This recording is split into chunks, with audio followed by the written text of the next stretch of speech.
know where to go. That's hard. That's hard.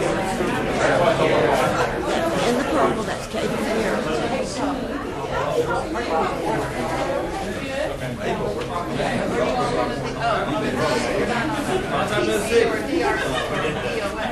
I'll find him in a minute to show you, Josh. I'll find him in a minute to show you. He's not here. Doesn't he know he's supposed to come in?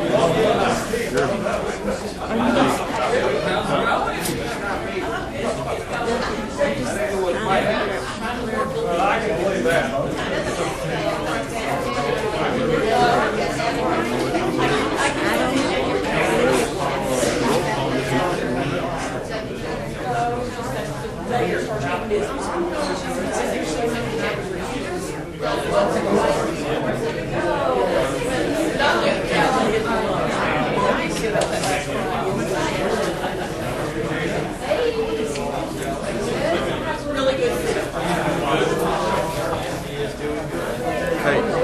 Haven't seen you in a long time. Hey, How you been? good.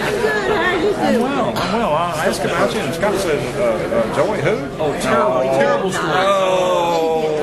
I'll tell everything but the truth on this. No. He's always bragging about you. Do you know Josh? Yeah, sure. Got him where it's going to be. Okay. Boy, this is a Interesting looking crew here. How are you doing? Is Mike Simpson the mayor tonight? he appears to be pro tem. Mike, are you mayor tonight?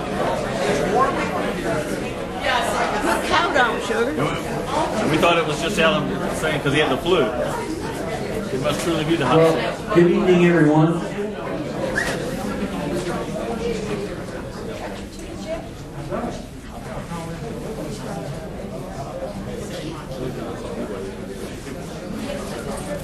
I'm not one to be politically correct, so Merry Christmas to everyone. Sorry if you don't believe I did. And a Happy New Year. And a Happy New Year. Very exciting tonight to get together with everyone. This is a little bit different of a meeting. This is not our usual process, but tonight I think you'll, for those of you who want to hang in there, you'll see that we don't have the usual projects either.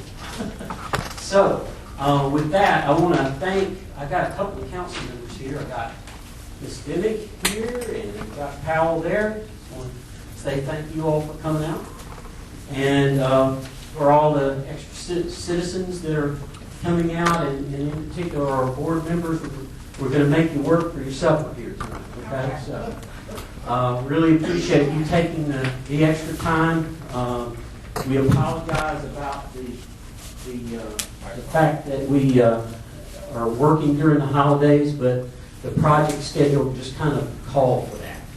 So what I'd like to do is just kind of share a little background with you and kind of set this meeting up in terms of what we're here for and what we're doing, and then we'll walk through it one step at a time per the agenda.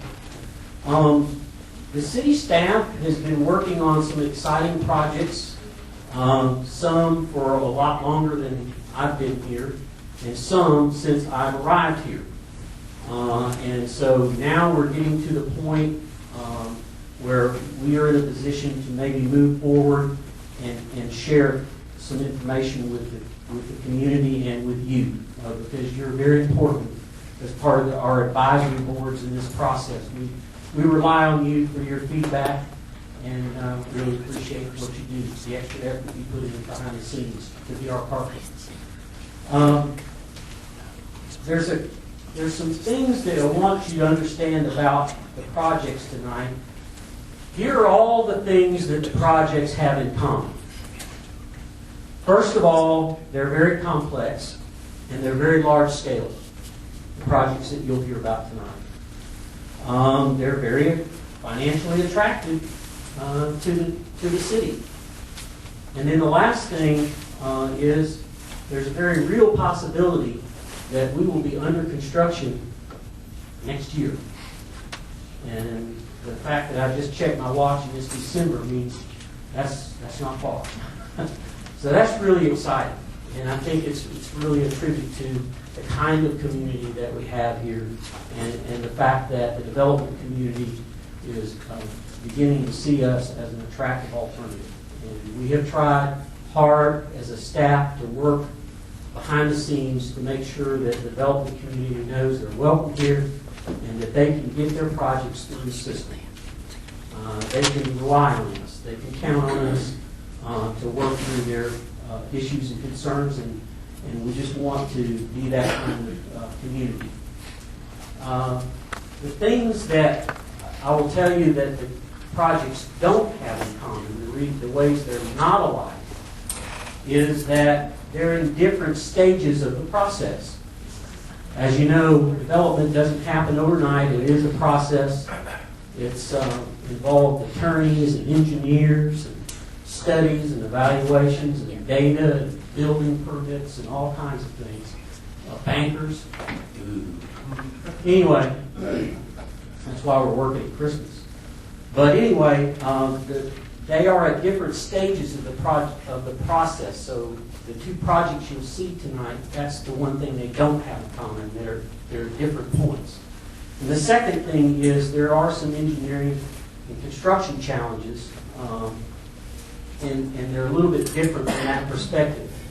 Yet all the other things are exciting, and basically they're coming to fruition. We wanted to have this meeting tonight because we felt like it was important.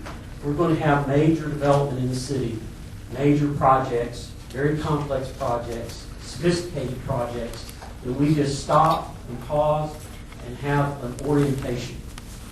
Now, how many of you all have started a new job anytime recently? Okay. Did you go through an orientation? Yes. All right. So, just consider this your orientation. It's very important, I think, to get off to the right start and to kind of get an overview of what you're dealing with. And like I said, we have two really major projects that are quite unique and quite different for our community. So I felt like that was enough of a reason for us to pause the process and get together and do this one step at a time. The first project that you'll hear tonight is the Porsche project, and I'll be introducing that project team in just a minute. They are going to be proposing a new 4-star hotel that will be located near the existing Porsche headquarters. So I'm really excited about that. One of the major things that's driving our project schedule is the financial structure of the deal and the bank commitments that have to be met. And believe it or not, the bank has already given approvals, but it's conditioned on us doing certain things. And so we need to be about those things, and that's why we're here tonight. So once we finish the presentations, the Planning Commission, if you would stay, please, we have some business that's rather pressing we'd like to ask you to consider. The next project is the Virginia Crossings project, which will be a major hotel development with associated apartments and other living, shopping, dining opportunities associated with it. And that's off of Virginia Avenue near the Delta headquarters. And we want to give you an orientation on that. And there are some significant permitting and engineering challenges there. So their project is further behind the Porsche project. But the team tells me they're committed to moving forward, and they're going to be exploring options. They want to have conversations with the community. They want to hear your questions and input, and then we'll be having follow-up meetings specifically on that project to make sure we hear everything before we begin pulling it through the process, because their financial structure for the deal is different than the Porsche project. Okay? So basically, those are the two projects. Those are the reasons why we're getting together tonight. Excellent news for the community, great way to end the year. And without further ado, I'm going to ask Scott to come up and introduce the Porsche team and have him walk you through their project. Following that presentation, we'll take questions from the board members first. And, if we have a little time, we'll see how it goes for the audience, with the understanding that if you want to email your questions, get a hold of us, we'll follow up, no problem. But we want to also then be mindful of our other team, their opportunity to have their presentation, same format, presentation first, then questions, and then we will, break the meeting and then go into planning commission. There is a sign-in sheet. Ms. Tanya and Alec have that back there if you would be so kind as to sign in if you haven't. And restrooms are in the rear. And it'll be an exciting evening. And with that, unless there are any other questions. Okay, Scott?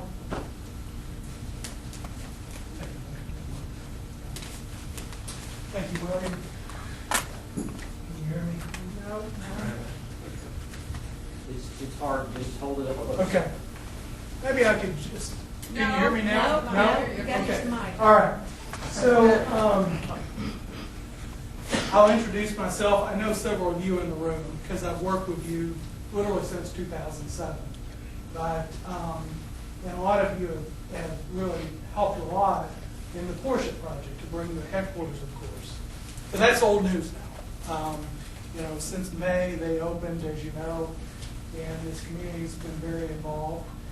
But almost since then, 2012, there have been a lot of work done to bring a 4-star hotel adjacent to Porsche's headquarters. And I think finally we've been able to do that. And I want to introduce the team that we have here tonight. But there's a much broader team that's been working on this project for some time now. And as William said, I'm going to introduce our architect, and I'm going to ask Todd to come up in a moment and go through a brief presentation of all the work that's been done. And then also I'd like to introduce Laurel David, who is working with us as an attorney, has been helping us through the entitlement process. As William said, though, just briefly, we brought together a group. You will hear the name Akron. They are a Swiss-based investment group that is investing a significant amount of money, $20+ million in this project that's been committed. We have the construction financing, which has been approved recently, and we're closing on land that we're buying back from Porsche. And so Todd will go over the specifics on the hotel itself, but it's basically been programmed for 214 rooms and a very high-end hotel that we're very excited about. And so at this point, I'd like to turn it over to Todd Birch. Todd is a principal with HOK Architects, located here in Atlanta. Todd was the principal designer for the Porsche Hotel. For the Porsche headquarters. And as you've seen that design, that's Todd's design in his group. And he's worked on that project since 2009. And I was lucky enough to get him to work with us on this hotel. So you'll see a lot of similarities, but then just enough difference. But a very complementary design to the Porsche headquarters. Okay? So Todd, if you would, come up and Thanks, Scott. I'm proud. I think of all my sort of design projects as my little children, and Porsche is one that I'm particularly proud of. And I think this next project that we're going to share with you is even going to be a more exciting project. I know it's very important to Porsche, and I think it'll be another jewel in the crown of Hapeville. You guys have a lot of great things going on, and we hope this is a positive addition to your community. Just sort of starting with kind of a general sort of overview, I think everybody knows kind of the location of the Porsche headquarters, and I'm not sure if my red dot's going to work on a monitor, but it'll work on the screen over here. You know, obviously one of sort of the unique sort of attributes of this site is really sort of the intersection of planes, trains, automobiles, and then a vibrant community that adjoins it. And you know, when we started contemplating Porsche, we just felt like we couldn't find a better site for the Porsche headquarters project, and I don't think we can find a better site for this hotel that complements Porsche and then and complements your community. So let's see, clicker. So you know, kind of the general sort of site, we've got, you know, I-75 and then the crossing of Porsche Avenue. Here is the Porsche headquarters building with their drive track to the south of it.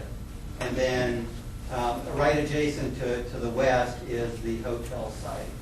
So again, right in the sort of in your community, just down the street from the sort of heart of your downtown. Sort of the general sort of metrics on the hotel site are, we're looking at 3.98 acres of site. We're looking at a 8-story, 214-key hotel building with complimentary parking of 221 parking spaces.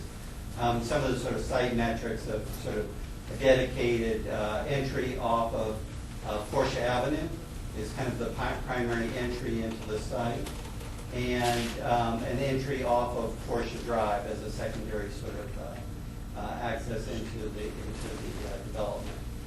We have sort of a signature auto drop-off that sits kind of at the eastern face of the building. So the general sort of orientation of the building is kind of a north-south sort of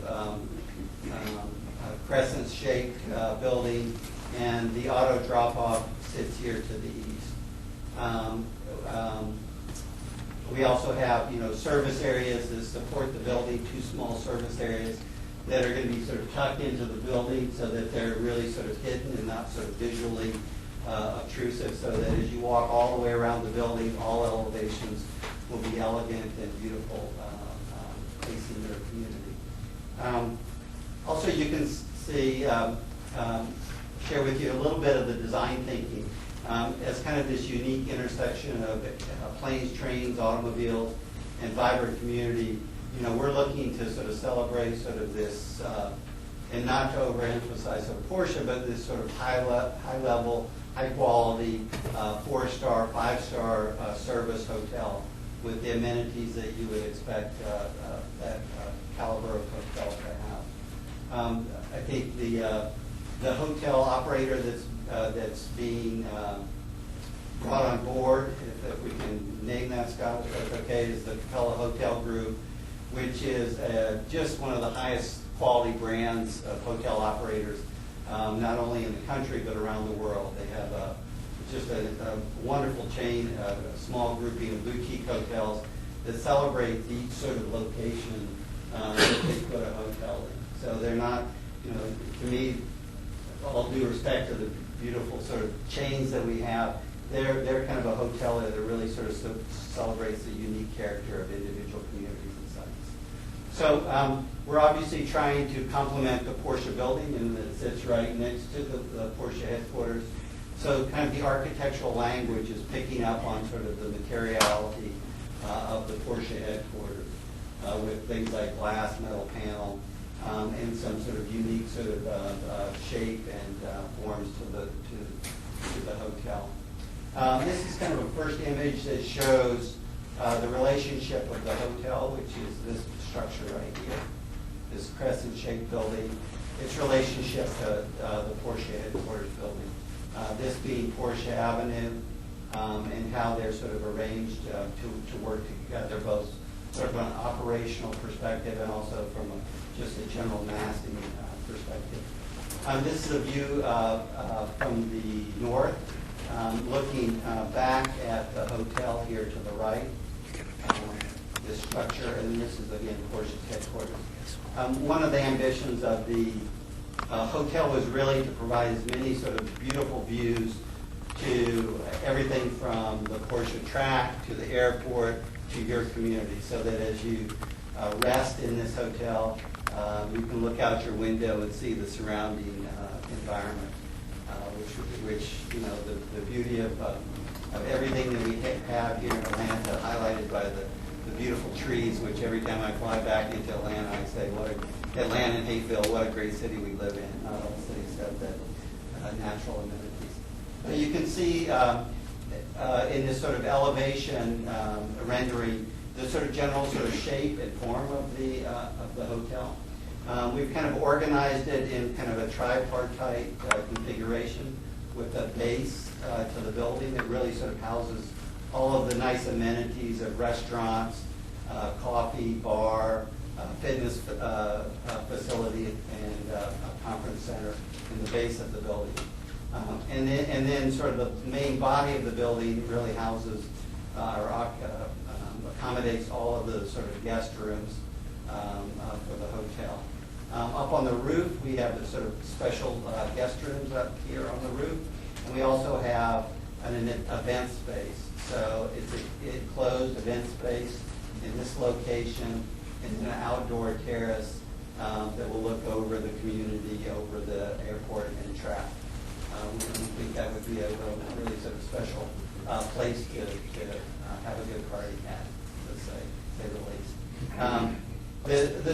The general sort of materiality of the hotel is very sort of similar to Porsche in that we're using lots of glass and nice sort of clean, clear, crisp glass that has some nice transparency to it.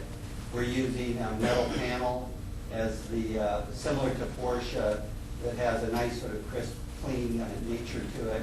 It wraps the building.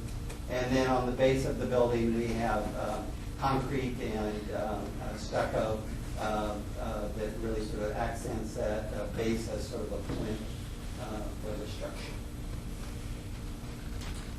This is the moving into the site a little bit closer for a general sort of orientation. This is Porsche Avenue here to the north.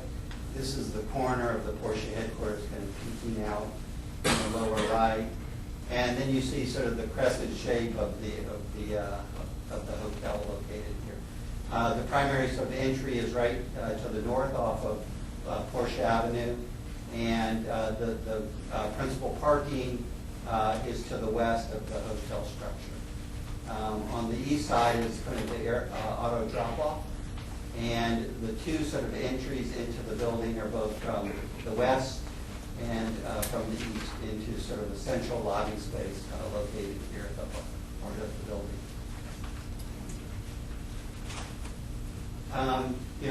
Sort of exterior elevations, again, just sort of the materiality of it is principally glass with aluminum extrusions, metal panels, and stucco. Those are sort of the elements that compose the exterior of the building. These are sections through the hotel. This is obviously kind of the length of the hotel, so you can see in the light blue is the guest rooms, which occupies most of the hotel. And then the sort of amenity space on the ground floor from restaurant, lobby, fitness area occupy those on the ground level. And then at the top of the hotel you see this special sort of interior event space with the rooftop terrace that adjoins us. In the sort of cross section, you see kind of the body of the hotel tower. Again, it's an 8-story hotel. These are the guest rooms. On the top is that event space, and on the ground floor are lobbies, restaurants, and ballrooms that occupy that space on the ground floor. This is the ground floor. I'll kind of quickly walk through the ground floors, but general sort of organization, entry is here from the south on this slide into sort of the heart of the hotel with lobby, coffee, and shop amenities located here. We have the restaurant to the left here.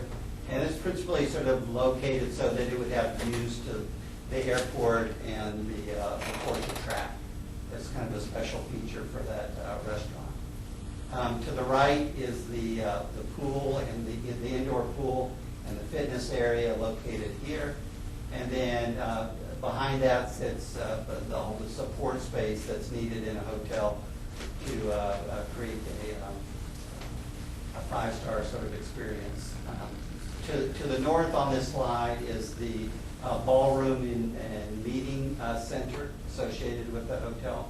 So we have one large ballroom that can accommodate, roughly 250 to 300 people, and then a number of sort of smaller meeting rooms and pre-function that works in between that space.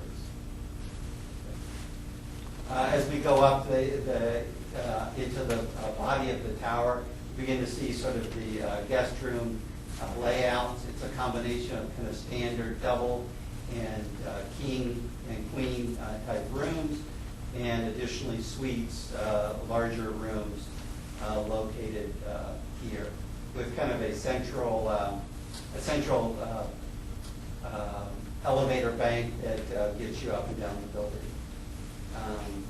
And being that it's a 4-star plus 5-star service, we have 2 dedicated service elevators, so that with one elevator your food can be brought up quickly and hot, and it doesn't have to compete with the housekeeping staff that will be bringing up your clean sheets and your good shampoo and French soap. So you'll get top service. Not that I know anything about shampoo.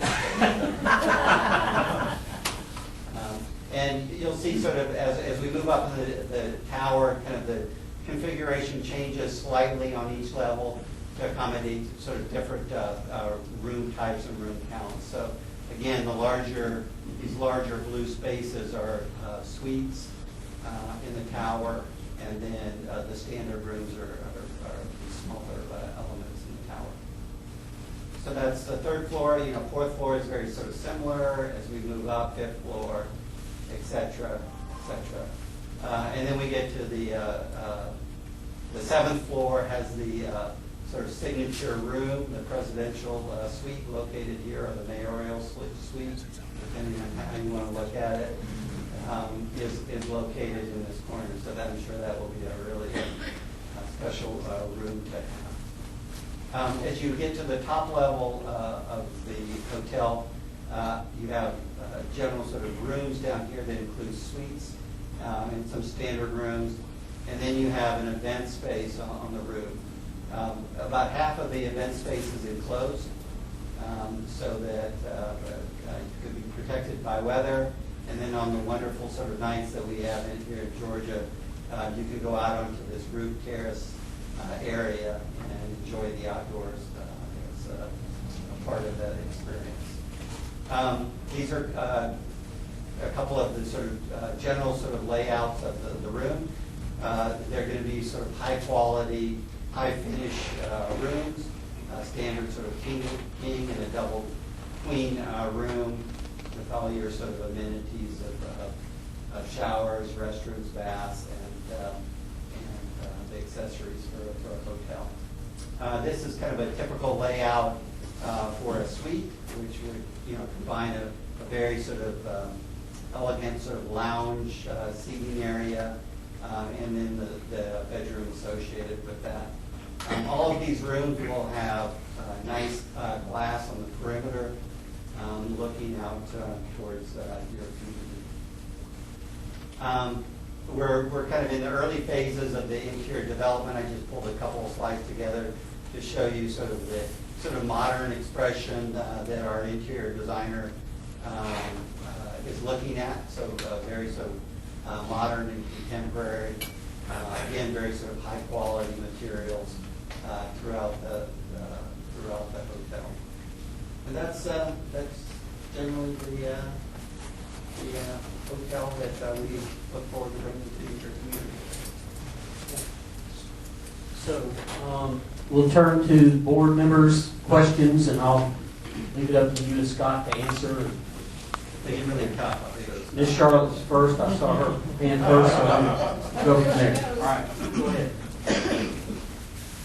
I heard you, Scott, mention that the property was bought back from Porsche. Does that mean Jacoby owns the property now? No, Porsche owns the property now, and Akron is purchasing the property. Akron is purchasing. Correct.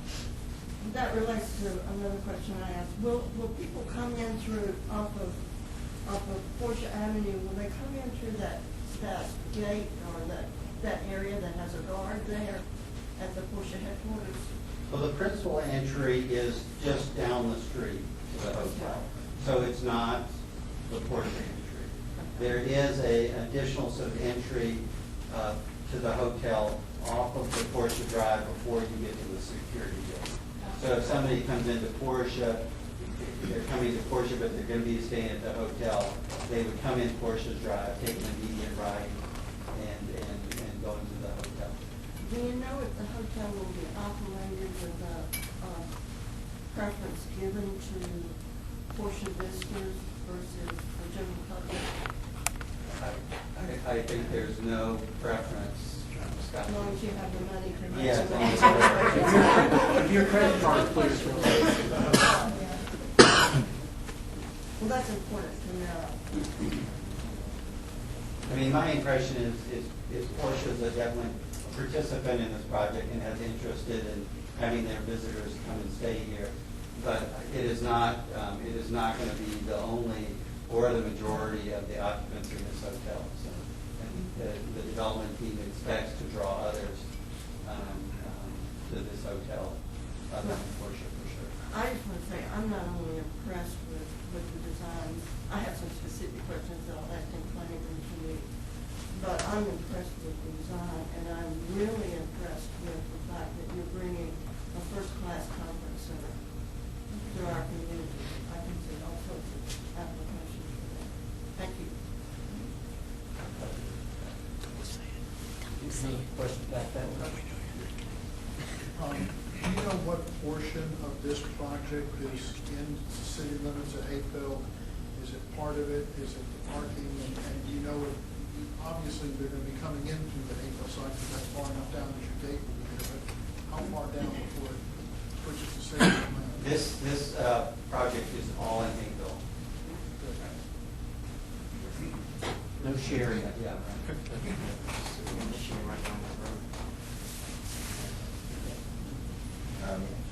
As y'all are coming in, are y'all receiving any payment of the tax options for the development? What's the sweet spot for y'all to develop besides just being nice to worship? Is there any? You want to answer that? Or? I'm not sure I understand. Is there any particular favorable tax structures? Yes. that y'all are receiving? There is an MOU, and there is a pilot deal in place. It was approved by the council and the development authority. That answer your question? Yeah. Yeah. Mm-hmm.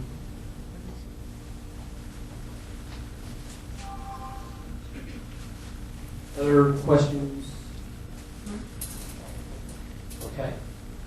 Probably have time for maybe a couple of questions from the audience, and then we'll have to go to the other presentation just in the interest of time. If you have questions and we just didn't get to them tonight, email me. I'm at wwitson@hapeville.org. I'd be glad to get back to you, or Bill can get to you. Tanya, the staff, will do our best. Yes. Yes, ma'am. Yeah. Todd?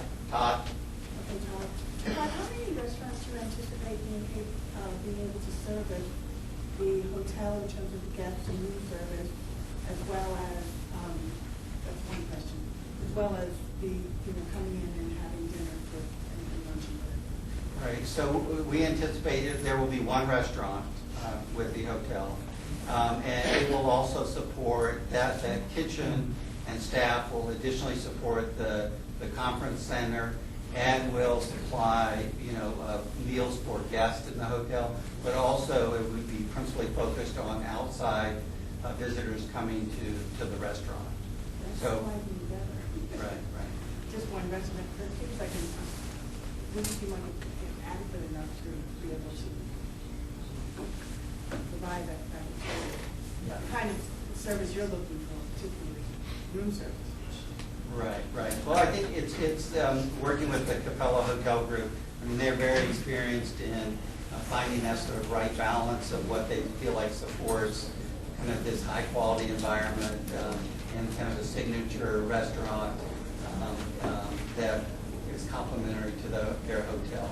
So I think they envision that they'll again be drawing members of the community into the restaurant for a unique sort of dining experience, not kind of a standard hotel sort of restaurant experience. And will the roof event space, will that, what will be the noise situation coming from this outdoor noise that carries through the air Yeah. in terms of ventilation? You know, we haven't kind of spoken specifically about, you know, the events that they would be having out there. But, you know, generally this is a business-focused hotel. It's not a, and being a five-star hotel group like Capella is, you know, those are the type of events that they support business. They don't support, you know, spring break, teenagers, those types of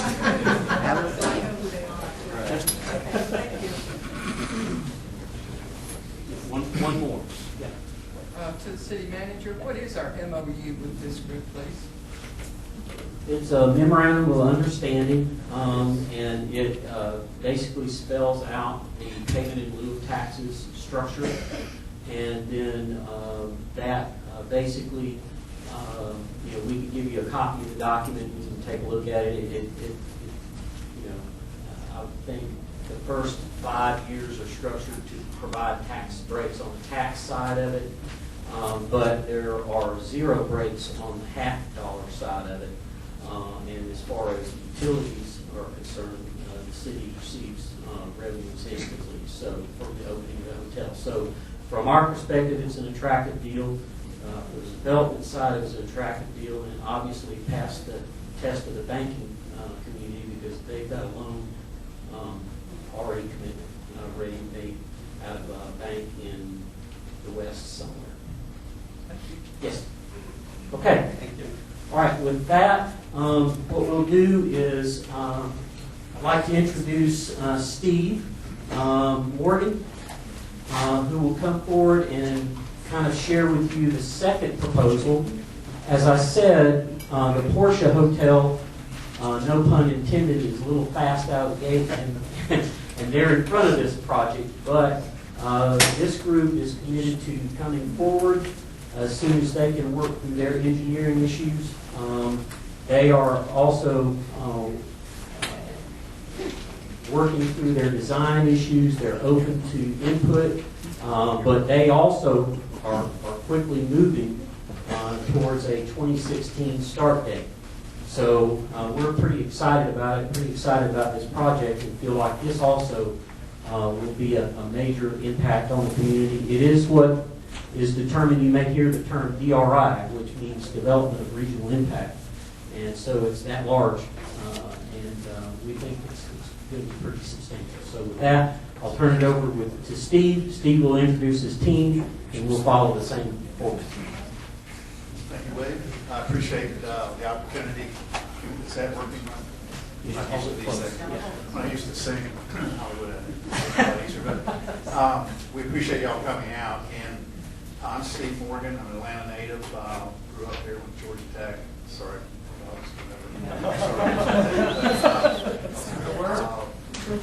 Love the area, and I've always loved Hapeville. My dad was the architect on the new terminal building when he was alive years ago, and so a special heart out here in the Hapeville area.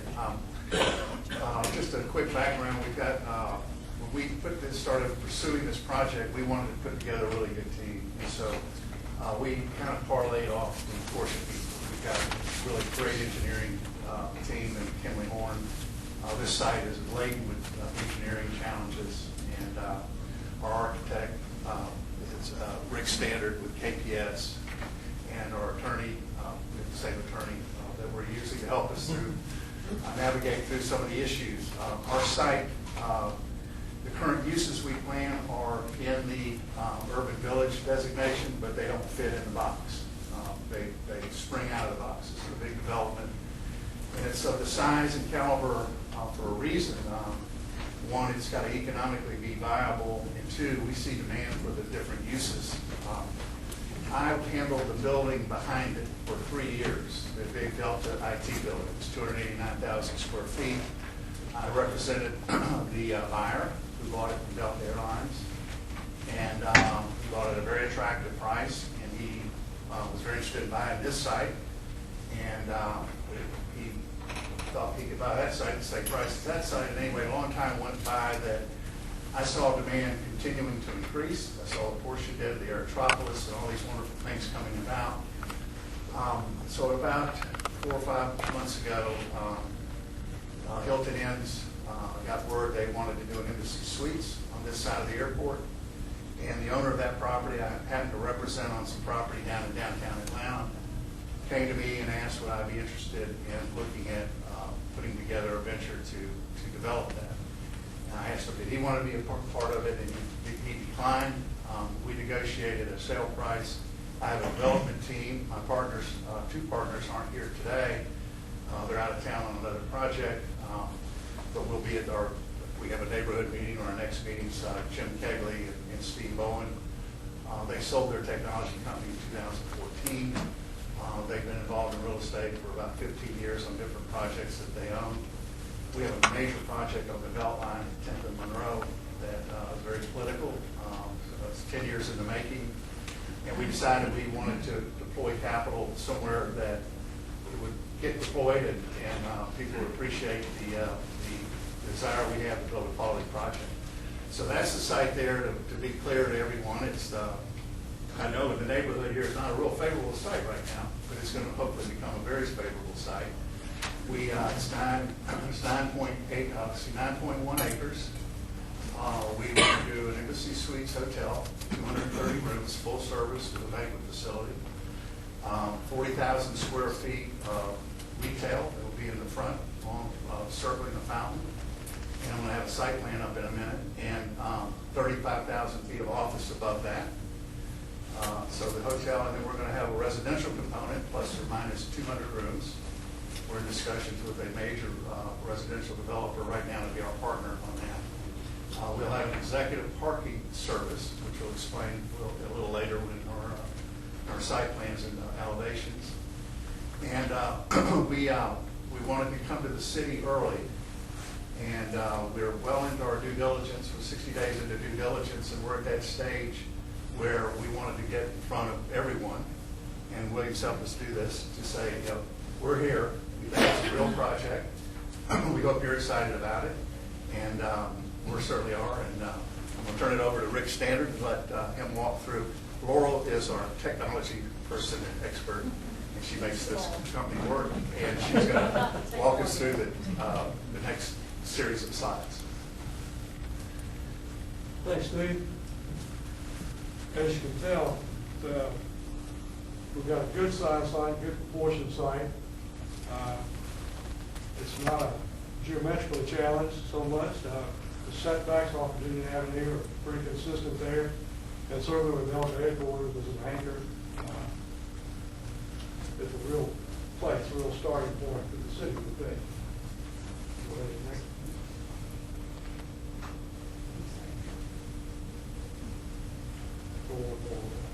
There we go. Massive shows the best. What we talked about, just the population in that area, the number of people there during the day, the retail, restaurant opportunity we see is incredible there. And to really make a place, that whole area is not really a punctuation point series of intersections, it's not really a place. So what we propose to do with the thousands of people over Delta there is create through that central avenue there, with brick paved lines going across the street. We're going to do an overhead bridge, a gateway to Hapeville that can be an art-focused element. It'll land in the fountain there on that side and get those pedestrians across the street from Delta headquarters using the venue there. Yes, Orient me, where is Virginia Avenue? I'm sorry, that's the street at the right there, going diagonally across the right. Because this is There, like, thanks. here, that's Virginia. Okay. And behind that, you see the second story there, that's the office component, that's a 35,000 square foot place. That whole property is the property. Yes, ma'am. Does not include the industrial technology. No. They're totally enclosed by the road.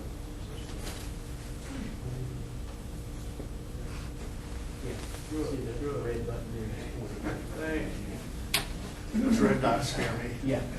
So that's the retail component there. And you can see it a little clearer in plan. That being retail, that second story there, being your office component. And that linear piece is Embassy Suites Hotel with their auditorium, meeting space, restaurant. And these are the residential components there. And with that street system already in place there, a light interchange there, International Boulevard there crossing. There's no back door. We want everything to appear complete, but so we're basically building a parking deck underneath in the middle there and wrapping those component lobbies around the base element and green space. And then having surface parking around here at the retail at the front, town center, town street parking. That being the fountain, that being the overhead bridge element, or across landing there in the fountain.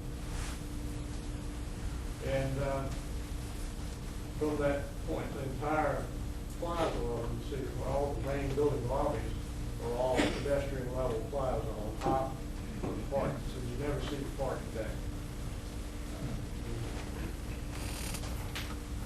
Pretty well tucked away in all cases, except for where you want it to be, right there in the town center area. Go to this. Yeah. Go one more. There we go. That's so the very first, this is a 3-level scenario. There's the ground floor where there'll be a executive parking level. The second level will be the parking level for the uses, and the platform level will be the where all the buildings sit on top of. It's because the site is so large, we're able to spread parking literally over about 7 acres of the project, 6.5 acres of the project. And in doing so, if you go back to the elevations from the front, I want to show how this looks from the street. When you drive up to the project, that's the hotel. You will not, very hard to distinguish between parking and the hotel. And when you go to the next slide, which is our apartment complex, it'll be the same thing.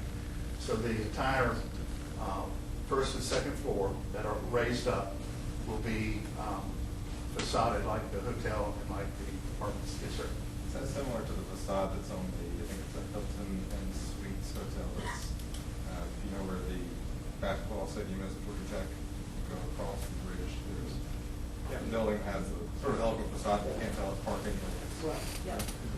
Well, when we did our research on Hapeville, we understand some sensitivities to parking, to parking bans, and this is a $115 million project. We need a parking component. It will be an executive level. I don't want to use that word park and ride because it will not be a parking ride. People that ride park and ride will not be able to afford our executive level service. And it will service our retail, whoever was asked about restaurants. We plan to have 4 or 5 restaurants. That's our primary retail. So we're going to have a lot of food service. And we want people to come to the airport. The concept behind this is they'll come to the airport and have dinner, maybe spend the night, or come and have breakfast early in the morning, leave the car, and go on to the airport. We're 3.5 minutes to the Delta terminal. Our service will never get on to Virginia Avenue. We'll come out and go 100 yards to the light, cross over and go to the airport.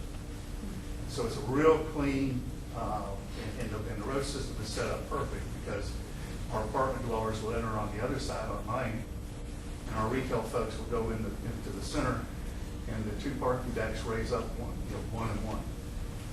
The whole top area is going to be a plaza with, heavy shrubbery, and greenery, and walking. So our tenant, we're going to try to attract to the apartments. We're going to have to bust through substantially rental rates. Rental rates right now $1.35 at the highest per square foot per month. We're going to need to be closer to $1.75 to $2. So it's a leap of faith, but we think with 63,000 people working at the airport, several thousand in the area at Delta and Wells Fargo, we're confident that people are going to want a high-end living. And not only that, we're going to be able to offer concierge services from the hotel to the apartment dwellers on an a la carte basis. So that pilot that may want to have a place here for a week at a time, once a month or whatever, once he goes out, wants his room cleaned or whatever, we have a full staff about that. They're just, they're not working all the time. So we'll have all the services there at the hotel for those kind of services, and also for food service. So really, it's kind of a unique concept, but it's one that we think there's definitely a market for, and that's part of the plan. Those rates are furnished, these furnished units? No, they will not be furnished as of now.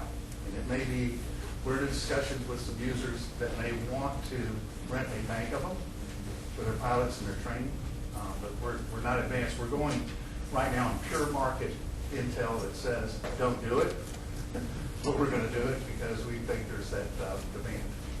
And the intel is all fixed on rates, but it doesn't fix on, is there a demand for nice apartment, high-end living? We think there is. Yes, ma'am. Talk to me a little bit about entrance into this complex. If I'm going to a restaurant or retail, where do I live? Virginia.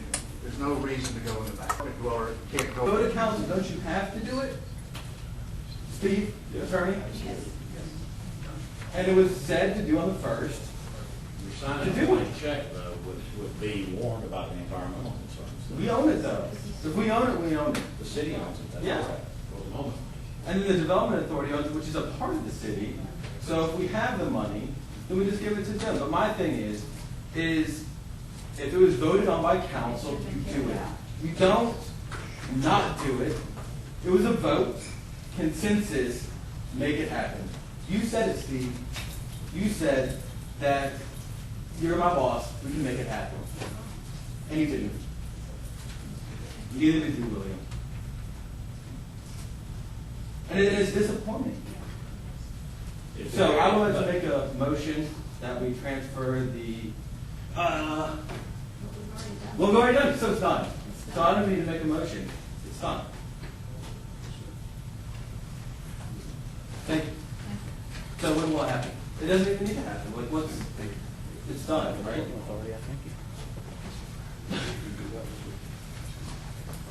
It's supposed to go to first. I know. So we don't need to hire a special legal counsel? No.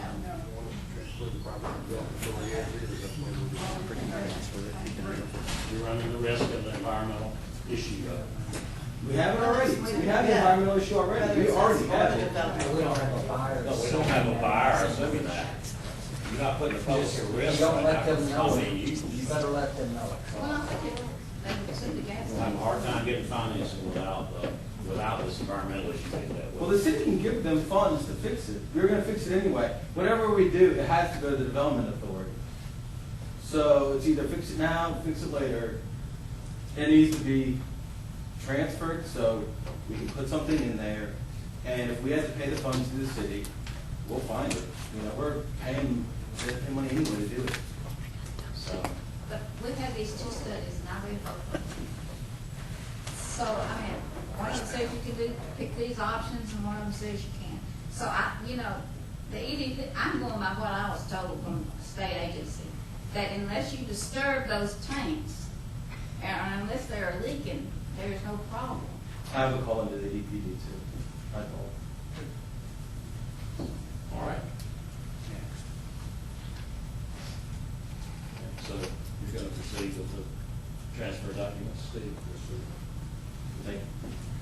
Next item we have is we have the enhancement update. Marshall? Yes, sir. Where did you get ready on? I'm behind the cleaning heat. That's exactly right.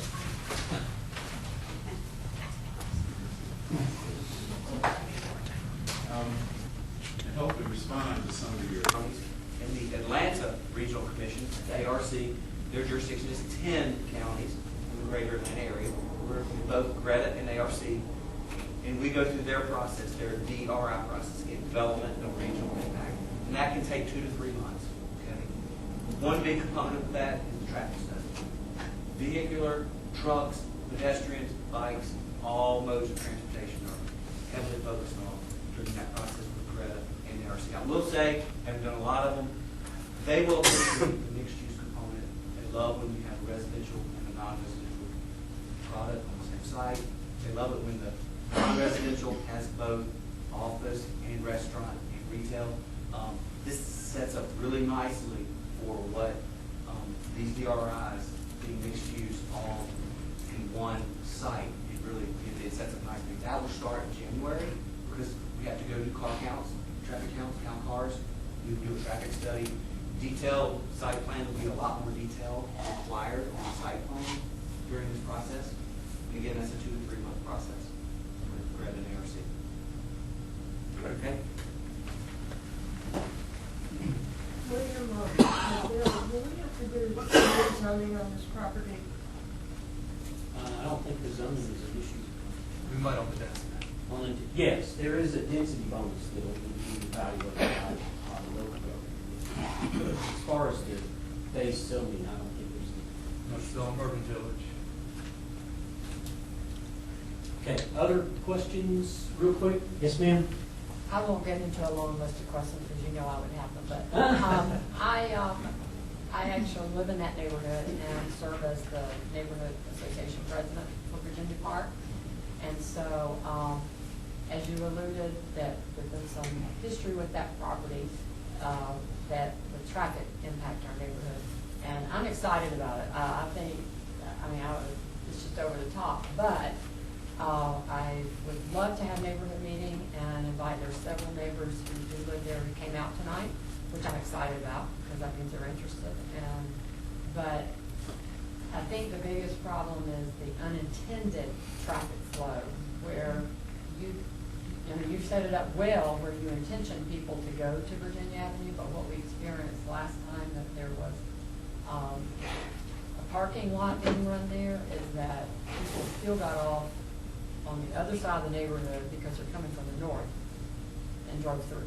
So we would just like to talk through that, talk about some traffic calming, maybe to deal with that, not to prevent this, but to help deal with that. And as Gary mentioned, maybe even improve walkability from our neighborhood because this provides what I think most of us would love to be able to walk to restaurants or shops from where we live. Because we're literally behind there. So, we would love to work that out because it's kind of the live, work, play kind of idea, even though we wouldn't live on the project. Sure. So I would definitely like to. Well, you definitely have our commitment. We're really excited about it. To sit and talk with you, and we want you to be as excited as we are, and it'd be truly a win-win. And the good news is, not that I wouldn't feel that way anyway, but we really don't. We're just as happy to keep people out of that back area. We're going to be a high secure facility, and I think having a pedestrian walkway of some kind. And one other thing, I think this development will also, in the future, the sea of parking that's back there with David's building, I know he has some long-term plans. This may help turn that into a whole new little city. Oh, absolutely. And I love the way that you've intended the flow of traffic to go to Virginia Avenue, but even though the parking situation that happened there, even though the main entrance came from Virginia Avenue, we all got those little apps on our phones. So that lady on Waze, she tells you to go this way, that way, this way. I've had it happen to me, as sensitive as I am about traffic in neighborhoods, I found myself getting off the interstate, and then all of a sudden I'm like, oh, I'm in the middle of a neighborhood. This is really not, the way we want traffic. Well, we'll work with you on So that. I would There's love some to things follow we up can do, on that. signage, we have a great traffic study, there may be some one-way turns at certain points, and you can't Or absolutely, absolutely. Yeah, I think those are all great comments, Katrina, and there's a couple of I'm things excited. that we could do that will help, and I see the engineer taking notes. I mean, there's something called secondary impacts when you deal with traffic studies. So we'll make sure that we put a secondary impacts evaluation so we have good data. And we also been talking to Google Fiber people, and we'll, Allie and I can reach out to the Google people and, you know, have a conversation about making sure that the Google people direct their map help folks, you know, to avoid those kinds of things. Because a lot of times those are all engineered on distance issues, and they don't realize that they're steering people through neighborhoods and things like that. So maybe we could have those kinds of conversations with them to mitigate those types of issues as well. All right. Yes, ma'am. I mentioned before the Delta Technology Building, and I think I just heard you say something that referred to that indirectly. Do you have any idea what's going to happen with that property? Well, I do, because I do because I represented the owner. You know, and we've been looking for a tenant, and we got sort of close on a couple. Home Depot had a requirement. His goal is to find the highest and best use, believe it or not, of that particular building is a back office or a redo front office building. That's what it was converted to way back when, and Delta did a good job. They had a lot of people in there. What needs to happen on that acreage, though, it needs to be what we're doing. It needs to have some components, and my owner is not a seller. I've had lots of people, and when I'm here on this site today, I say lots of people come to us when I represent that building, sell us an apartment site. Not a seller. Well, sell us a hotel site. No, I'm not a seller. And his long-term plan is to do what we're doing here. And he's just off doing many, many things. I think this will help see that it's, you know, it's just going to benefit everybody. It's going to be a win-win-win. Well, no matter how good you handle the problems, if that property isn't done right, then we've got the same issue for our neighborhood. Right. That's agreed. And one thing I've learned after doing this for many years is if you don't have a pioneer, you don't have somebody. This man just told you that the numbers told him no. Most developers walk away. But this guy, you got to believe in him, and you got to believe in his team, and we got to be a partner, and we got to find a way to raise the bar. If we can make this happen and get this thing out of the ground, if we can do it, then that's going to raise the bar for that guy, and then he's going to follow suit with something spectacular instead of just what the market's telling. So that's the strategy in the bigger, larger game. You're right on. I mean, we believe it. I mean, I got to tell you, I've had people say no. I had a study done saying don't do it. But we, our partners and I, we see it as a great opportunity. If you do all the matrices of what's not here and what's needed, and I think we're betting on it. So. And the mayor and council, mayor and council understand like the staff does. If we make the right environment, they will come. And we've got to set the tone. We have to make it easy to do business here, but we need to make sure we raise the bar and set the standards right. And I think we're doing our due diligence, and we need to work together. And if we do that, I think we'll be successful. Could you put that original, that first slide you had up with the whole site and then the surrounding buildings? You put up Yeah, the very first one, the very building. first slide with that, yeah. Like that.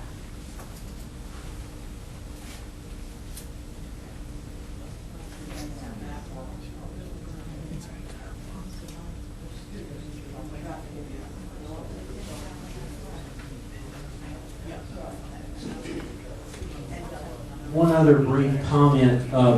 There was some conversation about reaching out to neighbors. We are in the process of reaching out to Delta and trying to get good contacts there and having those conversations too. So, you know, it's not just residential. We want to talk with the commercial as well, and we're making those efforts. But a lot of moving parts, and we just appreciated Steve and his team and the attitude they brought. Yes, sir. Just a quick question about the residential part. And then you talk, rental apartments. any thought to actually selling units so that there are homeowners living there versus renters? You know, we have about 3 acres that would be on the north tail of that property, which we're building parking to accommodate another use, which we think would be another multifamily building. But we're also contemplating, and one of the things we're getting ready to do in our due diligence search is, could that support townhomes? We think it'd be a really cool component to wrap around the exterior there and sell townhomes. I don't know that particular market, but we're going to look at. I know the neighborhood you live in has new houses and some things, and we just got to look at the pricing and see if it's feasible. But yes, we have thought about it. You think it's a good idea? Is that something you think would be a demand for 15 to 20 townhomes? I would love to see some homes. But I'm not in the market to buy one, so. Because I like the one I have. It's right down the street. Well, that's something our neighborhood meetings have conversations with. Further conversations to come. I think we have a lot of business to take care of tonight yet, and I want to thank everybody for coming out. That concludes our presentations, and we'll move to the Planning Commission meeting.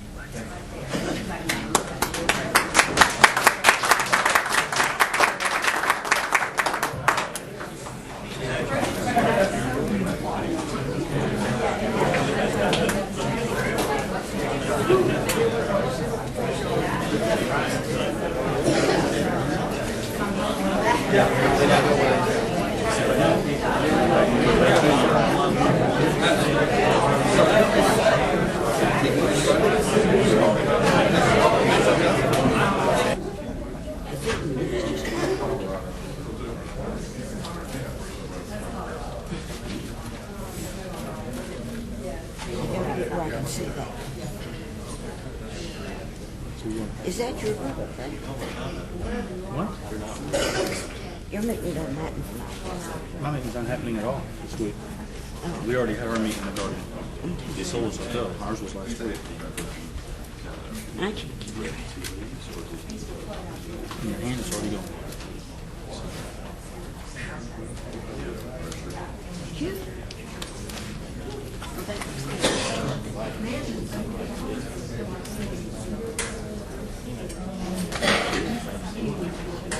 We should go sit down. As soon as you get set.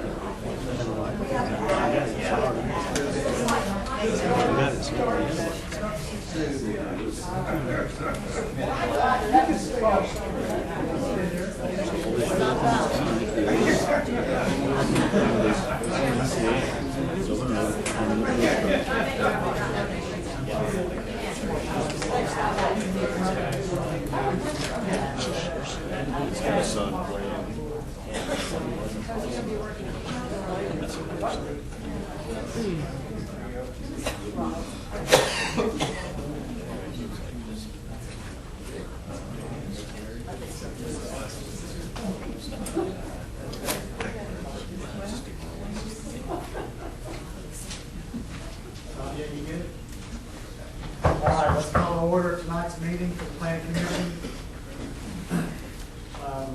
Before we get into our agenda, I need to add an item and ask for the commission to approve an amendment to the agenda. We need to add a final subdivision plat review for 2 Porsche Drive, and we need to insert that onto the agenda between items A and B under new business. Do we have a motion for that?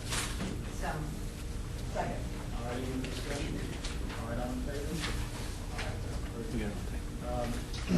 So, first item of regular business is to approve minutes from our November 10th meeting. If there are no revisions to this document, we want to have a motion on this, on the minutes.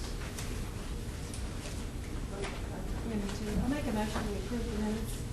Second. All right, any other discussion? All in favor? All right, minutes approved. We have no old business to discuss. So on the new business, we have site plan review, 3118 Sylvan Road. Mr. Mitchell Taylor seeking site plan approval for a 97,000 square foot climate controlled storage facility. The property is zone C2 general commercial. Is Mr. Taylor here? Present. Come up and just tell us about project, please? Sure.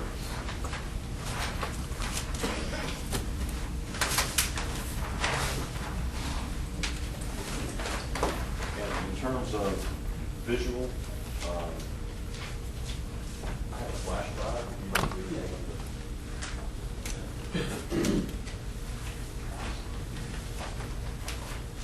Well, we were essentially here last, we had worked with staff and received comments from Public Works, Public Safety. I have a throat cold. I understand problems. And received comments, life safety, the fire marshal attended that meeting. And that probably, with respect to the site plan, has been the largest, most significant change. Top file concept thing? The site plan, yes, that's it. That it? Yeah. Okay. So initially, we had contemplated access off of Sylvan Road and parking to the west of the building, where it is still shown on the plan. We did not have any paving down the north side of the building and in the back. And the fire marshal requested that we provide access for a fire truck. And initially, we were going to provide that access off of Springdale. But in looking at it, we quickly realized that the topography from Springdale up to our property would not facilitate that. And the slope would have been too great from Springdale, it would exceed 10%. So we've had to provide the roundabout, the turnaround there. As you can faintly see on the plan, it's a 70-foot diameter circle, and the fire marshal. Do you happen, we have the laser pointer. Laser pointer's on the podium. It's the middle button here. That's the area he's talking about. Come down this. Thank you.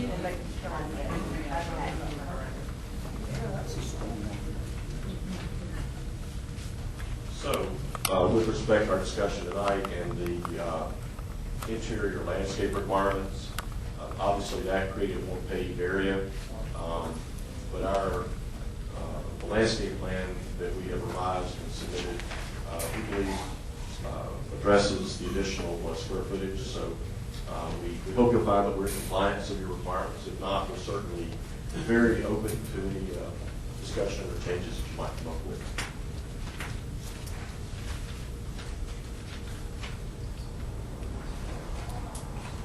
Okay, any questions for the applicant this time? Okay, thanks. You can ask these questions. Bill, you have staff report for us? I do, Mr. Chairman.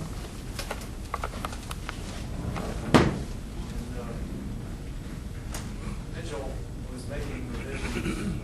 Excuse me, Bill, excuse me, could you please use the microphone? Mitchell Taylor was making revisions on the day the report was due, and I'm sure that he's come up with calculations that would demonstrate compliance with the landscaping. Unfortunately, it was not my report that had to be distributed. Well, actually, it was Friday, which is the normal distribution day.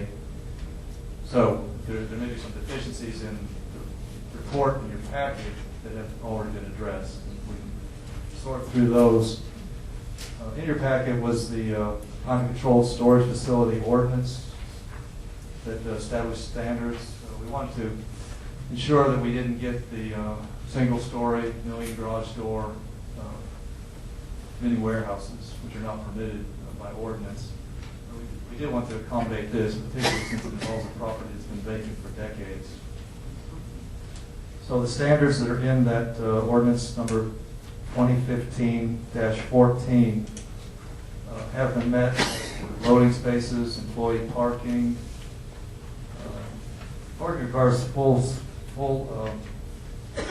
size spaces, and I noted in the plan that the label is 10 by 18, but there's a note in the bottom right-hand corner in the legend that talks about 9 by 18 compact spaces. So that note just needs to be removed from the plans.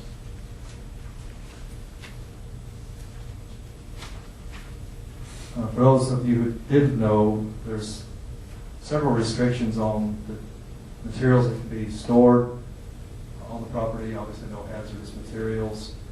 There's also a prohibition on outdoor storage. All of these spaces will be accessed, the rental spaces will be accessed from an interior corridor, and the building by ordinance has to be at least a Class B building in terms of architectural design and appeal materials, and those are all listed in the ordinance. So the ordinance written for this type of facility is very protective of the community and the surrounding investment. And again, this proposal fully complies with that. Fire marshal, we've already heard, required the cul-de-sac. It's too bad we couldn't have gotten in off of Springdale, but topography had a lot to do with that. And we're ending up with underground detention, a wall, huge expense to the developer, and more paved area. But we are going to get some porous pavement. See how that goes, because we only have one other instance of that in the city at the moment. In terms of the engineer's report, provisions for addressing stormwater management and erosion control were not included. I'm assuming that the applicant can include those if you haven't already on the site plan. We have not addressed that. Okay. So it's just that one item from the engineer. So this is going to be a 4-story. From Sylvan, it will look like 3-story, 2-story, thank you. But the site falls off to the rear, so there's some excavation involved, but there's not a lot of grading built into that bank, which will be excavated. So at the rear, it will be 4-story. We call it a basement. Basement, 3 stories. To meet code. And that's to accommodate a 97,000 square foot building, 715 rental spaces. So we did quite a lot of research in devising the ordinance in terms of parking ratios. I visited Space Next site on Welcome, I think it is, and also the public storage. Interviewed staff, had questions about parking and storage and number of units. So I think there's a good factual basis for the ordinance that was adopted. This project is fit neatly into the site, it meets all the setbacks, meeting all the landscape requirements, and I assume with that new information it will meet the interior landscape requirements.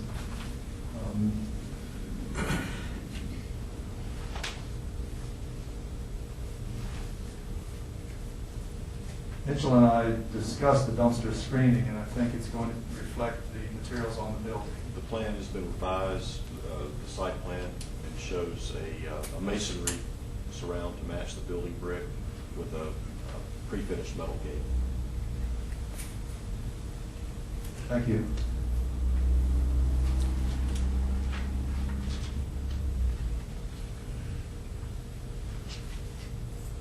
In terms of building materials, we've had a discussion about the stucco, and I believe you're all aware that Design Review Committee approved Dryvit, which is a top quality synthetic stucco material. Most notably, it's used on many of the buildings at Atlantic Station and many buildings throughout the region. So we have standards for that, and that'll come in on the conditions of approval for the site plan, should the commission choose to approve. We had a discussion with the applicant as to materials, and there were some enhancements that were agreed to give it a Class B office look. I think that's it for the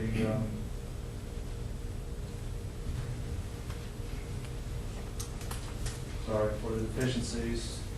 The recommendation, and this is 2 lots of record. The access is about 25 by 160 coming off Sylvan. That's its own lot.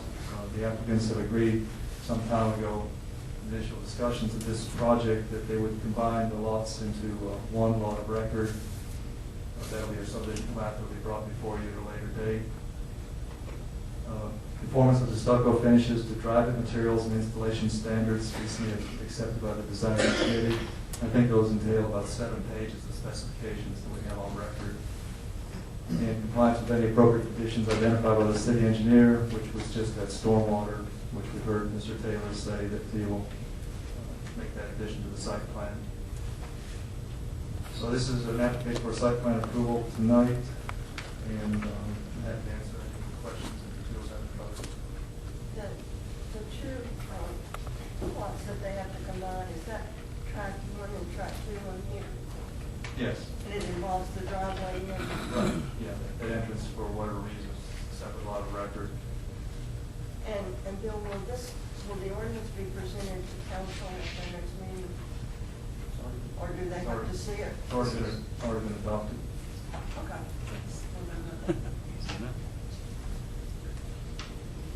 Any questions for Bill?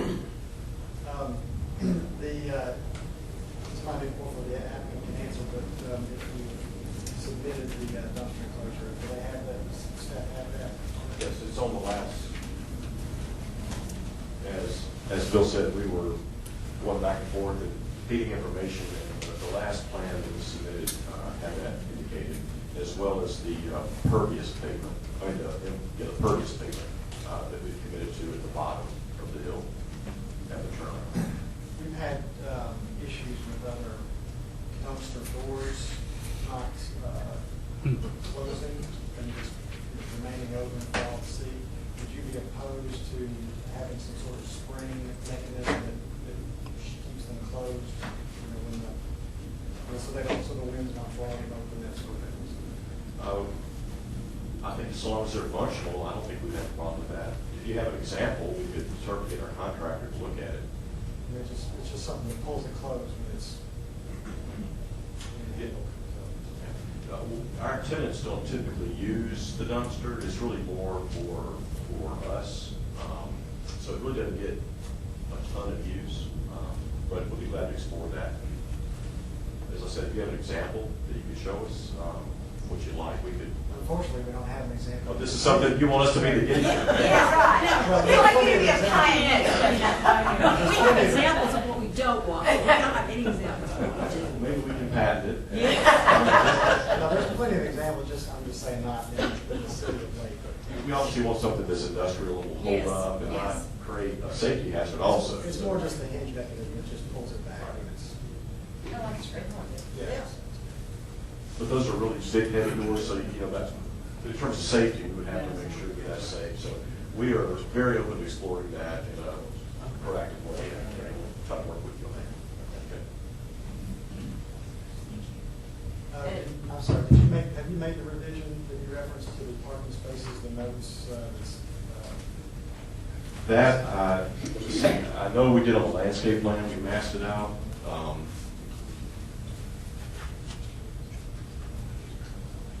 Yes, it's 10 by 18 on the legend, and it's 10 by 18 marked on the site plan as well.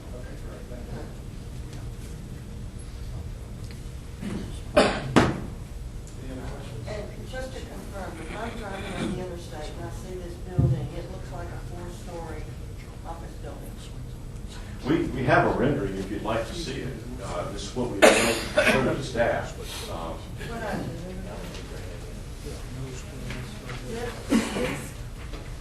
Yes, now that is not, that's the north side. If you go to the page in front of that, that's the elevation facing the interstate. And this is what I would see from the interstate. It's got the two towers with glass in them. Yes, yeah. So from the interstate, it won't obviously be a storage facility. That is something that we are a little unique in. A lot of the typical model for storage, they have these display windows, and we do have one tower that's displayed, but the other is not. It's solid, it's reflective glass. I've seen the area where the facility is out on Camp Creek, Yes. and you can't tell that that's a storage facility up there except for the sign, which is nice because I can speak from recent experience. Storage facilities get a lot. And the one that I was in just had 70% of their units wasn't. nights. If they can't sell the storage units, come by. Well, and that's something else that we do in terms of safety and security. Unlike other vendors, we have 90-something cameras on our property. I mean, you literally cannot walk on our property or inside the building without being on camera. And there's somebody there monitoring it? Well, it's remotely monitored. Okay.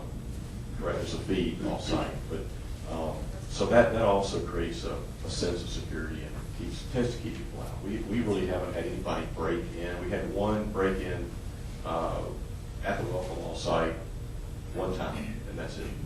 In all the properties we've done. That's good. Yeah.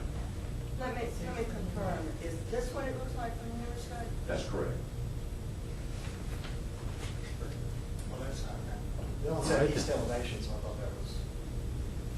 The east would This be, looks nice. well, the east, you really can't see the east elevation from the interstate because there are trees. Yeah, I just wanted to know what you can see if you're driving down the interstate. Because that is a little question about that. She watched the road. She didn't say if she was driving, she may have been a passenger. It's very nice, your building is beautiful. Any other questions for the applicant or for Bill? Go ahead, guys. Has there been any discussions with the tenant that occupies the square in front of it to possibly purchase and develop that property as well? Are you talking about? Fritz? You're talking about this right here? This? Chris? Yes, there. He's here. There he is. There No, he is. there has been nothing. No. Our very first discussion, when we started this, we called the man in California and talked to him about that. And the man said no, he wasn't interested, so. He's told me no. I've been trying to buy it. So I want to do some things to it. And I'm not going to do things if I don't own the property, and he doesn't want to sell it, so.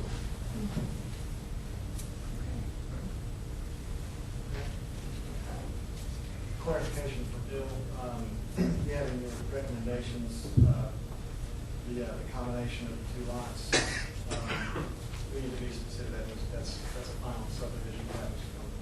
Yeah, we don't have a plan before we start. Correct. So, commissioners, we have, some of the items were satisfied, we heard, so we still have items A, B, and C in staff recommendation. I see if your wishes to approve the site plan. So for further discussion, we'll have a motion on this. Anyone want to take a stab at it? I'm moving that we approve it contingent on meeting these recommendations stated in the staff report. Second. Any other discussion? All those in favor? Unanimous vote. Thank you for buying this property. It's been Yes, thank you.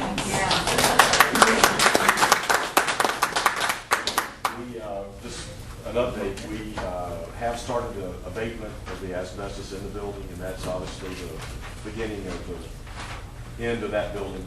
Once that's removed, then we can do the demolition. That's wonderful. Thank you. Thank you. Thank you very much, champagne. Okay, next item of business, as we made the amendment, a final subdivision plat review for 2 Porsche Drive. Thank you.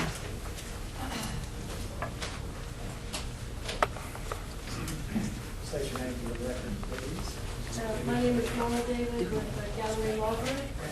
Thank you for all putting in extra time this evening to look at the presentation.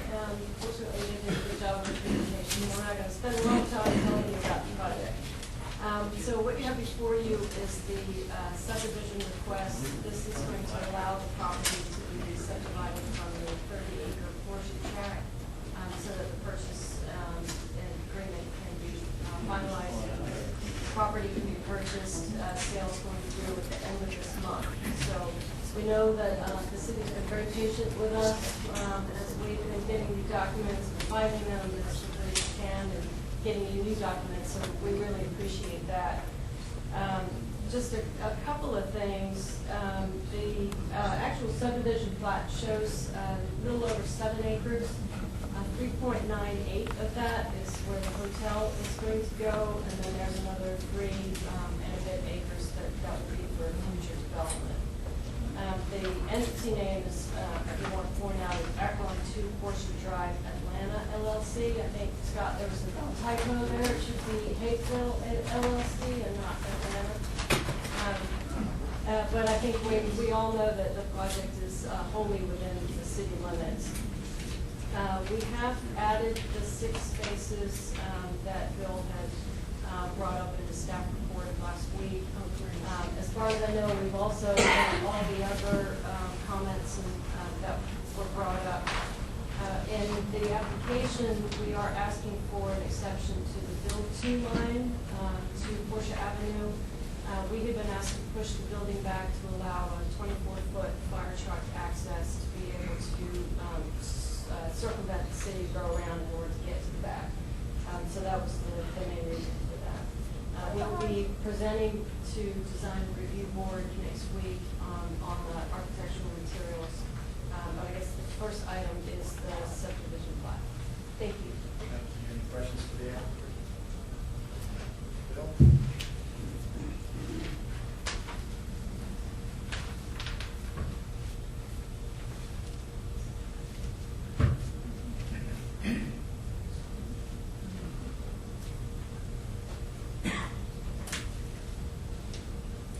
So on the subdivision plat, and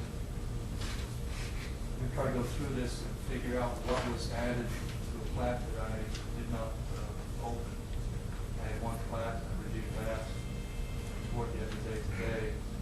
So my apologies for some inaccuracies in this report. On page 1, it talks about the lines of all streets, roads, alleys, salt lots, etc. That information, with the exception of easements, and I'll just ask the applicant, are there any easements planned on the property?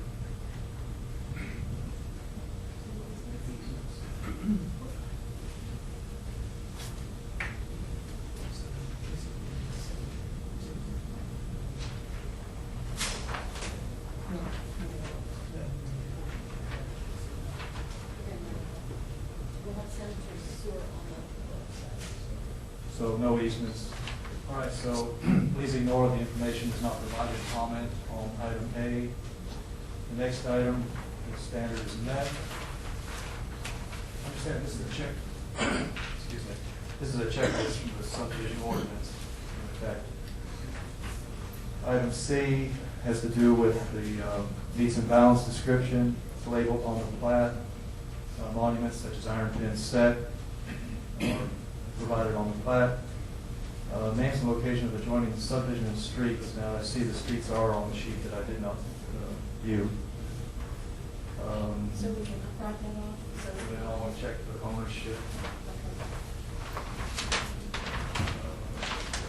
Yeah, the ownership, yes, you can take that, yes, please. F, standards met. G, location map, standards met. And there was a misunderstanding. What we have on our website is not the latest subdivision ordinance. We need to fix that. And it's not on Unicode as yet.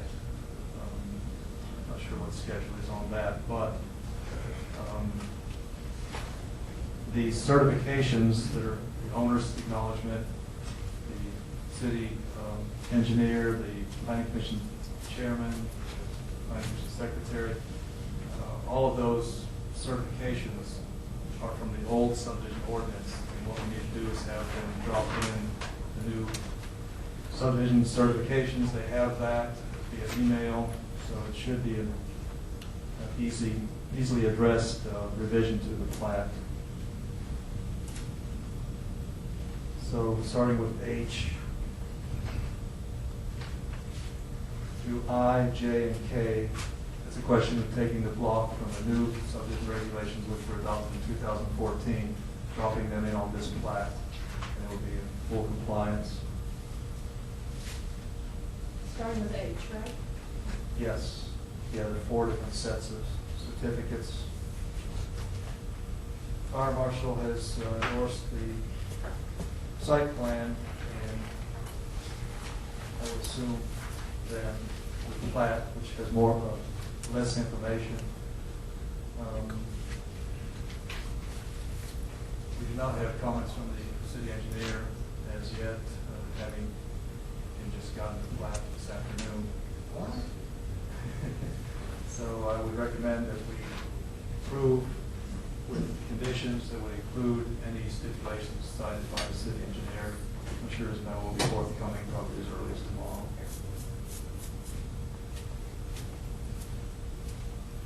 So it's the 4 sets of certificates that need to be redone in the city engineers?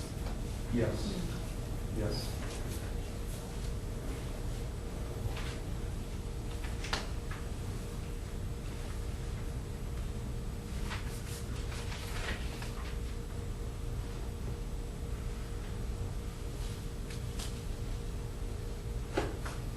We're ready?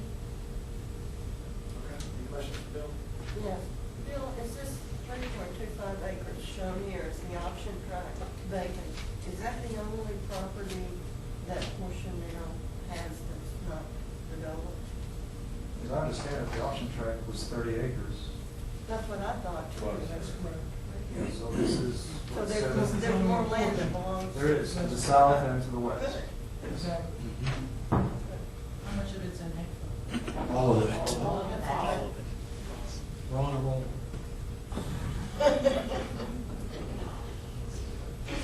Any other questions for Bill? No. Okay. Thank you. You're welcome. So commissioners, we've got just a few outstanding items. You heard them noted in Bill's presentation as well as the report. Also mentioned the need to place conditions satisfy any comments by the city engineer. So if there's any other discussion, if there's not any other discussion, then I will entertain a motion on this final plat. Okay, I'll make a motion that we accept this pending the 4 sets of certificates that need to be updated and the report of the city engineer, or the memo from the city engineer. And also, I'd like to note the official changing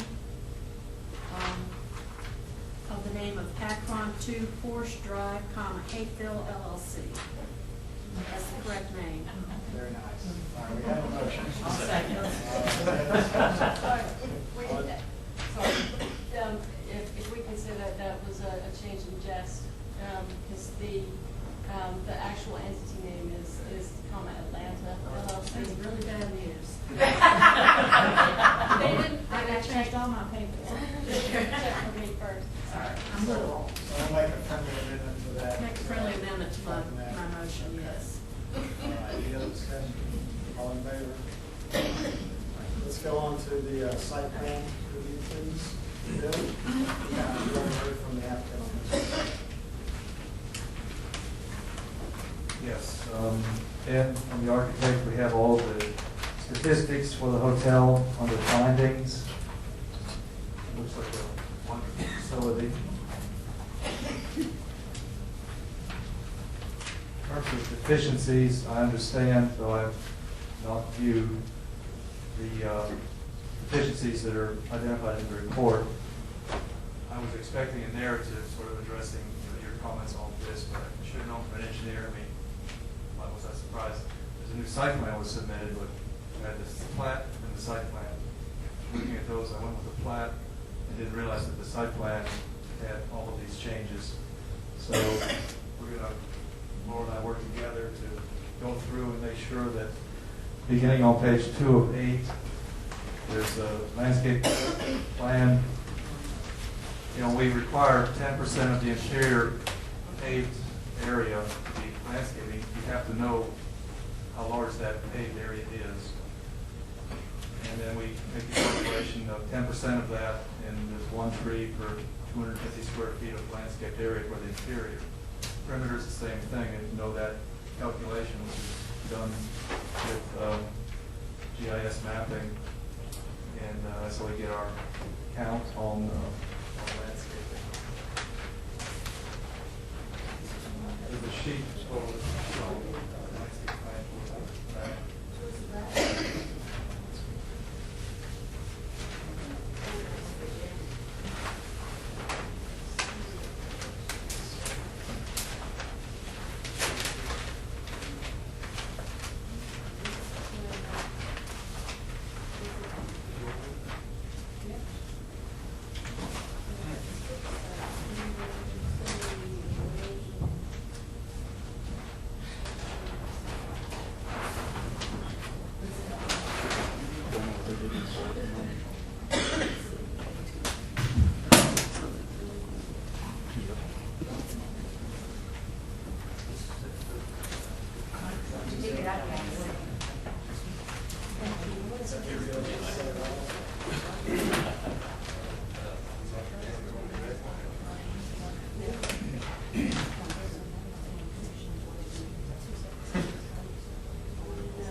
Good thing you didn't bring the big roll.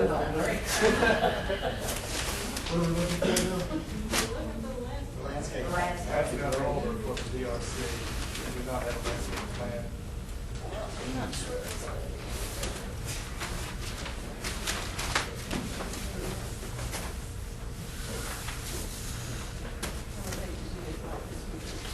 Oh, yeah, no.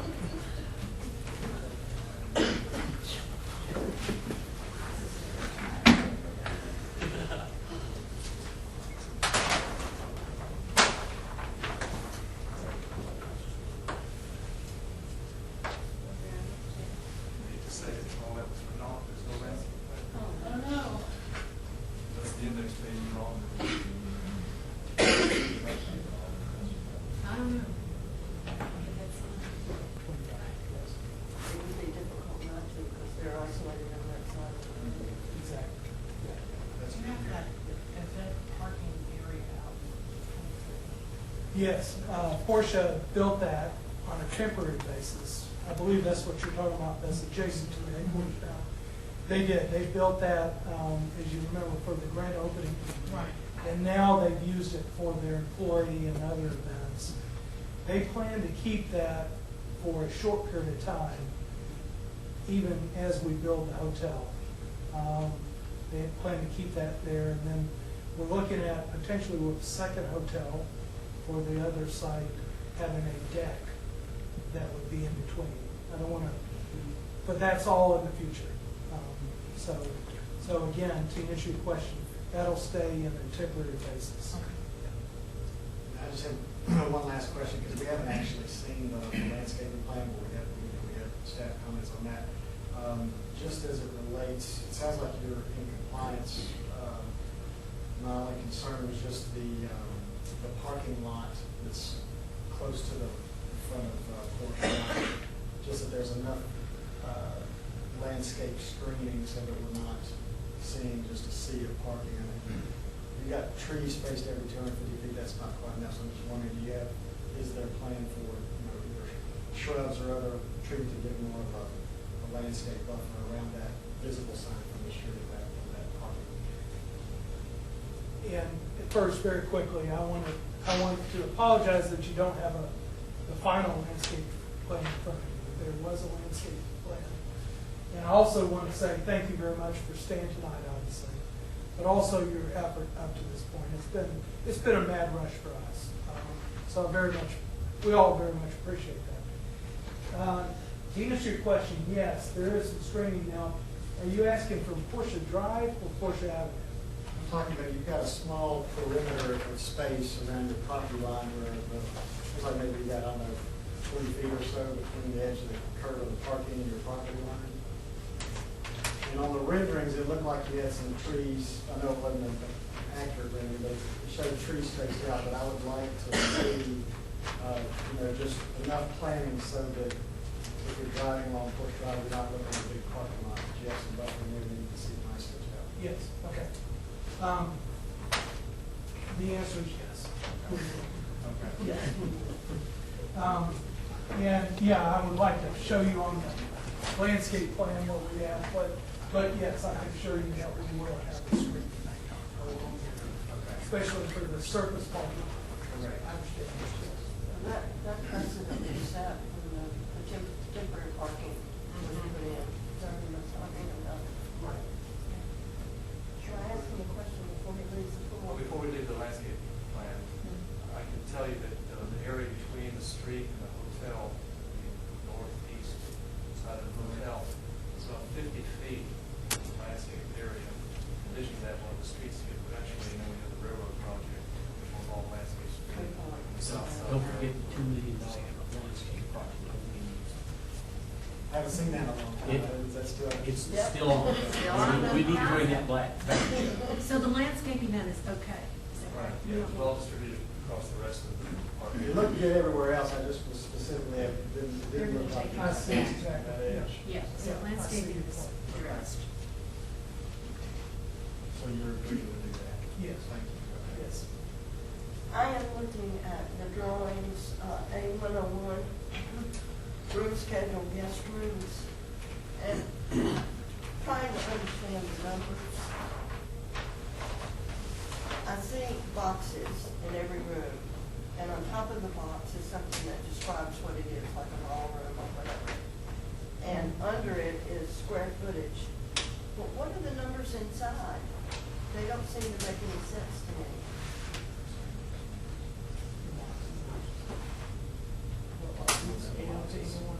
Well, ballroom one is, surely I'm not. No. Look at these numbers. 640. Service pantry, 8,009. I just went with square footage, it's the only number I needed. I don't know what the number is. No, it's a little box right above the square footage. It has 3 or 4 something. I was gonna say, maybe just like a code. Is that a room That's number? what I'm guessing, some kind of code. Categorization code. They think that's the room number. It's not the room number. No.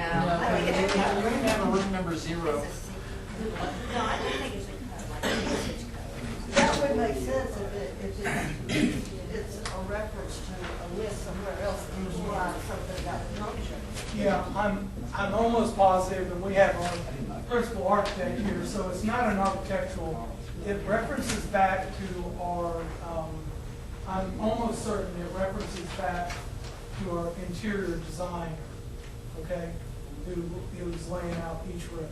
I'm almost certain that is simply a reference, as you said, to another table. Yeah, I look at these things and I'm looking for some logic and I couldn't find it. I do have one further question.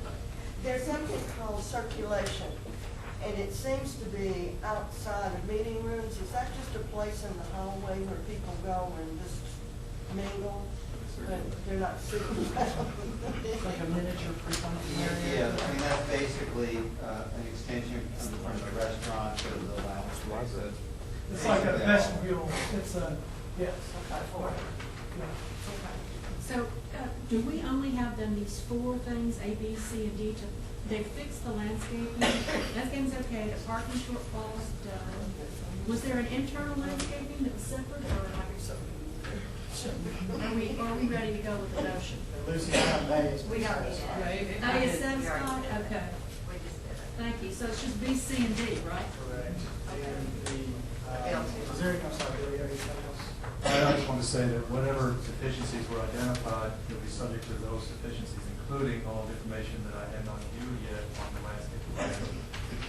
I'm confident that I will received or have received that information, it'll be in compliance with standards and ordinances to site plan. Thank you, Bill. Welcome. So Commissioners, if the recommendation is to approve, we'll need to add the condition that any outstanding conditions are satisfied on staff review. Satisfied per the city ordinance. Okay. Yes, thank you.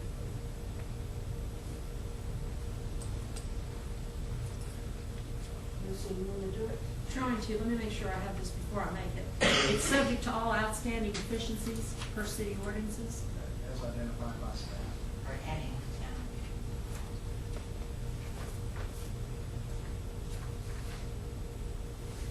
Okay. And also, your motion, if it's to approve, will be to approve the site plan with the build-to line as presented. Okay, site plan with the build-to line. Oh, yeah, we talked about that. All right.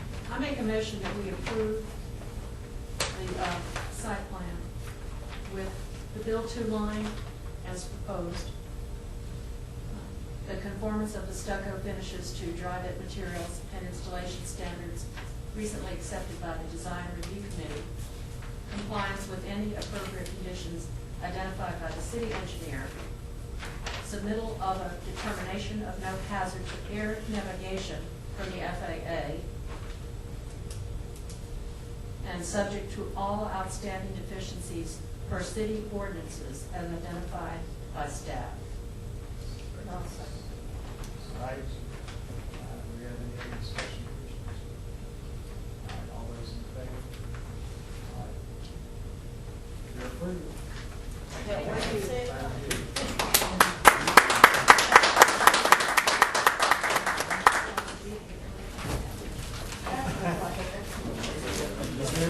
Is there a reception? Is there a grand opening reception? Oh, but yeah, the reception. Right. Exactly. Most important part. Exactly right. Yeah. I'm sorry. Okay. Charlotte's leaving. No, this is not very helpful. Commissioners are have a. Yeah, that's what's happening. Our next scheduled meeting is for January 12th, 2016, so we'll see everybody in the new year. All in favor, get up. Charlotte's fast.